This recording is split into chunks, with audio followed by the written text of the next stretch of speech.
Ambelmo Ayanguma Alisa Obelmake ano dinge no climat d'Amélie ni mananu wole blalama kafo anga ma mali dimsunu nga kalanko a gelea ali mali dimsunu nga barako gelea ko anga nda dola alisa kasira do fo ko ambe foli bla an fana bawma ka foli bla malien dim bela dilima mi mali kono ani mi mali koka ka foli bla che ani muso dimse ani makoro mo ma ni ko mali ka di mo ni ko jamana yi akatanya ko de ka di ambe foli bla bela dilima yaranga do kuma na ka do ke mali ambe wode tanga sigi mali be toro min konna la ani mali be jadi min konna la ambe do ke ala ka mali bo o jodi konna la ni ko kiwe kuma mali dimsunu nga barako ka ibina e ka fo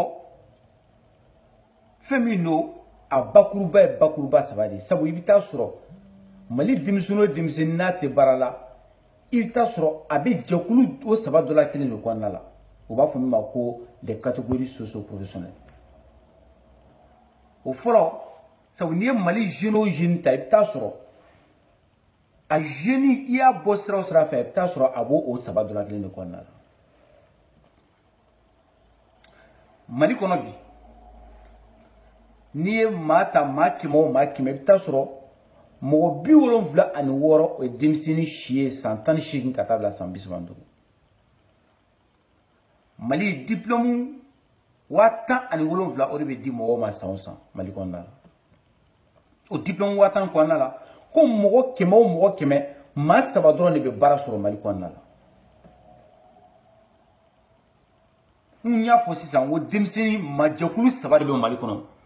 ibita suro barako gela bolila a folo jume ni yanga jamana analyser ibe ka fo a folo o ye munu kalana nu e diplôme soro nu ma bara soro o ya folo a flana o ye munu duna okolla nu u desera kalana nolu ma se ka bara soro ni métier jolentula nu te barala a sabana o ye min ma do okolla fiyo ale makala amado okol kalana nga fenete barala ni jokulu sabade be mali kono mo mte barala ni ko kibe bara yin ka di oluma a folo o ye munun klala kalana nu te barala ibi nyeshi ori ma folo o olu dunga problème mu bi malla mun klala kalana folo an wa catégorie sabata a folo o ye mun klala kalana nu te barala olu ka problème jume wa problème te doare o u ye kala min kɛ mali kɔnɔ o baara de tɛ mali kɔnɔ wa an ka kalan kɔnɔna la a ma yira an ka denmisɛnninw na k'a fɔ ko n'i kalanna diyagoya tɛ i ye kalan min kɛ i ka baara sɔrɔ la nka i bɛ se ka baara wɛrɛw kɛ ni o ye ka entreprise créer ni o ye ka taa taabolo wɛrɛw fɛ ni o ye réinsertion ye ka formation wɛrɛw kɛ tuguni ni fɛn de tɛ don denmisɛnninw kunna ka minnu bɛ ekɔli la i b'i ka ekɔli kɛ mali la k'a ban tɛ f'i ye k'a fɔ entreprise bɛ dayɛlɛ tuguni mɛ i bɛ kɛ kalan kɛ mali la k'a ban tɛ f'i ye k'a fɔ ko n'i ye kalan kɛ nin branche kɛ i bɛ se ka taa bɔ nin branche fɛ o de dɔrɔn tɛ kalan min yɛrɛ bɛ kɛ mali la o baara tɛ sɔrɔ mali kɔnɔna na an bɛ ka mɔgɔw de kalan ka chômeur de former mali ekɔliso bɛ chômeur de fabriquer f'an ka nin tiɲɛ fɔ ɲɔgɔn ɲɛna anw yɛrɛ ekɔli karamɔgɔ ye nka an bɛ mɔgɔ minnu former mɔgɔ minnu don minnu kan ka taa chômage la an b'olu de former donc fo de forme kana o yɔrɔ la fɔlɔ kalan min bɛ yen nɔ ani baara min kan ka kɛ f'olu ka gɛrɛ ɲɔgɔn na pour que olu ka se ka gɛrɛ ɲɔgɔn na fo wale de ka kɛ opérateur économique ma ani entreprise ma a ye na a ka n'a lajɛ aw mago bɛ kalan jumɛn na aw mago bɛ profil jumɛn na aw mago bɛ baarakɛ bolo jumɛn na a ye n'o fɔ karamɔgɔw ɲɛna karamɔgɔw fana k'a fɔ ayiwa ni pour que an ka se ka mɔgɔ in former an mago bɛ nin na gouvernement bɛ sɔrɔ k'o moyen ta k'o di karamɔgɔw ma u b'olu former n'olu formera olu bɛ sɔrɔ ka taa baara kɛ minnu kalanna ka ban n'u tɛ baara la bi o de ka ca o ye ka se k'a fɔ n'i sera ka entreprise dayɛlɛ gouvernement b'i accompagner k'a fɔ ko i bɛ taa appui la ka taa papier nin dɔ o tɛ dɛ il oui accompagne tien là ka conseiller do dima mimi digi barala mimi accompagne il kana sigirom na il ka baraka muna mun fuken ko be préparer que accompagne pendant 3 ans pour que entreprise ka sinsi pour que ça développer tout comme ka mogo franyo ngamun nga profil ka sunu ngona ni e maçon ta ka mécanicien ka peintre kala ta ka carrosserie ta ka plombier ta ka électricien ta nous franyo ngani me que société clé de société de bâtiment ka soro ka marché ni ka duma ka soro ku u deme nous deme na nous etania soro u ka conseiller be no war mu te ta ka duma ka conseiller be abu blasra ni bara ni trake aflana comme minute tan de drama ka kuma juna aflana o jume oui, nous nous voilà donc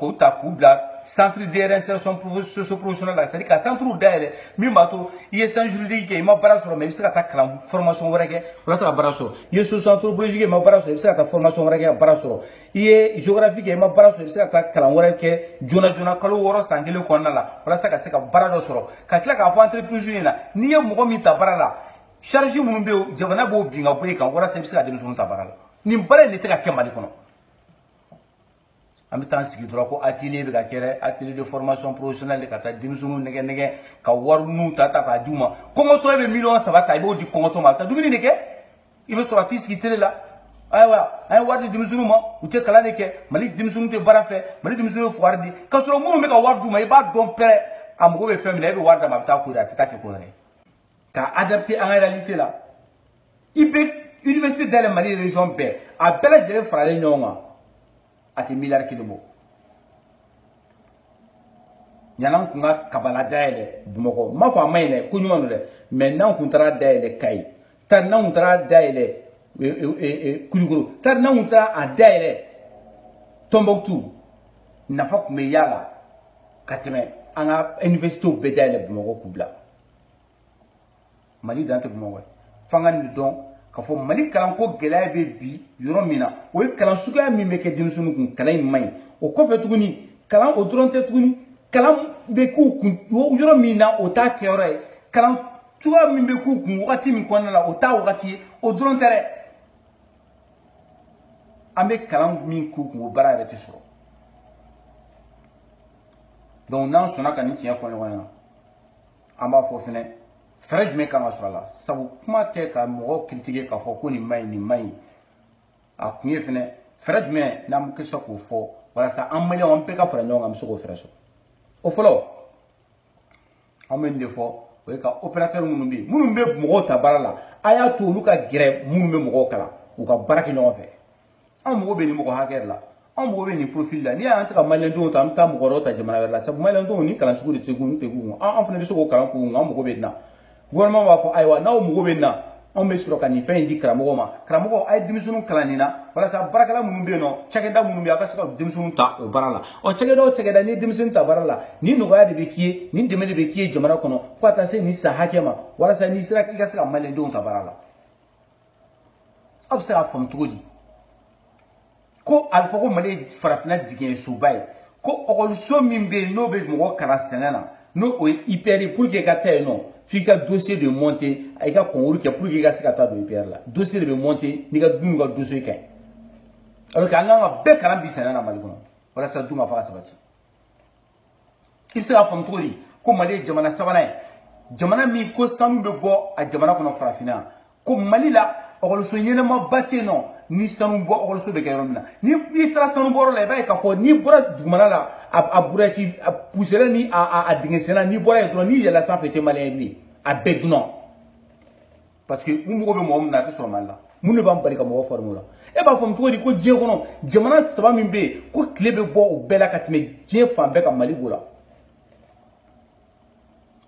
o tile min bɛ yen n'i y'a tile ta a nafolo ka ca ka tɛmɛ an ka dugujukɔrɔ nafolo kan sabu i bɛ se ka kɛ kuran ye a kuran hali bɛ kuran di wɔɔrɔw ma bɛɛ b'a dɔn pano solaire i bɛ se ka sigi fan bɛɛ ka du bɛ Mali la ka pano d'a bɛɛ ma a bɛ se ka kɛ sabu EDM tɛ se ka bilen ka maliyɛnw satisfait EDM ta miliyɔn de sara radio Mali la walasa k'a fɔ ayiwa a ye courant débranché a ye congélateur débranché a ye frigo débranché société kelen min yɛrɛ bɛ diɲɛ kɔnɔ k'o bɛ publicité kɛ ko mɔgɔ ka bɔ a da la k'u kana ka fɛn san o ye EDM ye énergie du Mali donc n'u tɛ se bilen ka mɔgɔw satisfait fɛrɛ dɔ ka sɔrɔ min b'a to maliyɛn bɛ se ka kuran sɔrɔ sabu kuran bɛ yɔrɔ min na diɲɛ kɔnɔ bi damu bɛ yen damu bɛ yɔrɔ min na yiriwa bɛ yen yiriwa bɛ yɔrɔ o yɔrɔ adamaden bɛ sigi yen adamaden sigira yɔrɔ o yɔrɔ a ni bɛ lafiya yen wa n'an ni lafiyara yɔrɔ o yɔrɔ bɛ développer donc pour que ka kuran di maliyɛnw ma bi a solution dɔ ye énergie renouvelable il faut aller vers la transition énergétique an bɛ se ka kuran di Mali du bɛɛ ma fo ni mɔgɔ min y'i ba la énergie du Mali ta bɛ kɛ usine minnu bɛ yen ani société ba minnu bɛ yen a b'i ɲɛsin o dɔrɔn ma du ni adamadenw olu ta o bɛ kɛ énergie renouvelable ye fo nin baara ninnu de ka kɛ ani ka mɔgɔw degi sojɔ baaraw la ka denmisɛnninw degi siraba baaraw la dakuruya surunya na n'i ye Mali kalan jateminɛ i b'a sɔrɔ a bɛ kɛ cogo jumɛn an karamɔgɔ an bɛ wuli an bɛ taa so fɔlɔ an bɛ taa leçon préparer n'an ye leçon préparer an bɛ sɔrɔ ka na kilasi kɔnɔ ka na leçon dicter n'an ye leçon dicter denmisɛnw k'a daminɛ primaire na fo ka taa se université la leçon bɛ recopier ni leçon recopier i bɛ taa so ka sɔrɔ leçon min dictée kun n'i y'o recopier i bɛ sɔrɔ ka taa ka t'o leçon ta an yɛrɛ ɲuman ko k'a bisi i bɛ segin ka na kilasi kɔnɔ maître bɛ question poser kun i bɛ segin a ye min sɛbɛn i b'o segin k'o ɲɔgɔnna de sɛbɛn k'o d'a ma karamɔgɔ dɔw yɛrɛ bɛ yen nɔ n'i ye fɛn sɛbɛn min o t'i ka cahier kɔnɔ a b'a fɔ ko arrangé ma mɛmu karamɔgɔya a tɛmɛna o hakɛ kan a tɛgɛ tɛ bilen ne sigilen tɛ yan k'a fɔ ko n bɛna karamɔgɔw degi karamɔgɔya la ne yɛrɛ karamɔgɔ ye nka karamɔgɔ bɛɛ b'a dɔn k'a fɔ karamɔgɔya kɔni tɛ ka n'i jɔ ka leçon dicter mɔgɔ kun n'o don i b'a fɔ denmisɛnninw ma u ka to so mɔgɔw ka to so min kɛra salon n'o cahier kɔrɔ b'u bolo u k'o cahier kɔrɔ ta u ka leçon ta o la sabu a bɛɛ ye kelen karamɔgɔya ye ɲɛfɔli de ye karamɔgɔya ye ka dɔnniya bɔ i kun na k'a di maa ɲɔgɔn ma o dɔnniya min n'i b'a di maa ɲɔgɔn ma o bɛ sɔrɔ ɲɛfɔli fɛ o ɲɛfɔli bɛ sɔrɔ min fɛ o bɛ sɔrɔ jateminɛ fɛ jateminɛ bɛ sɔrɔ min fɛ o bɛ sɔrɔ kodɔn fɛ kodɔn bɛ sɔrɔ min fɛ o bɛ sɔrɔ ɲinini fɛ karamɔgɔya banna pewu k'a daminɛ ɲinini na ka na se kodɔn ma ka se kodɔn ma ka na se ɲɛfɔli ma ka se ɲɛfɔli ma ka na se faamuyali ma ka na se faamuyali ma ka se dɔnni lawaleyali ma karamɔgɔya banna pewu n'i ko k'i b'o baara kɛ i tɛ se ka n'i jɔ dɔrɔn ka leçon dicter ko denmisɛnninw b'o ta k'o recopier ka taa so ka t'o leçon ta i n'a fɔ k'a durusi dɔrɔn u kun fɛ ka n'u sigi dɔrɔn k'a fɔ n'i ye karamɔgɔya a ta bi gɛlɛya min bɛ Mali karamɔgɔ da la o ye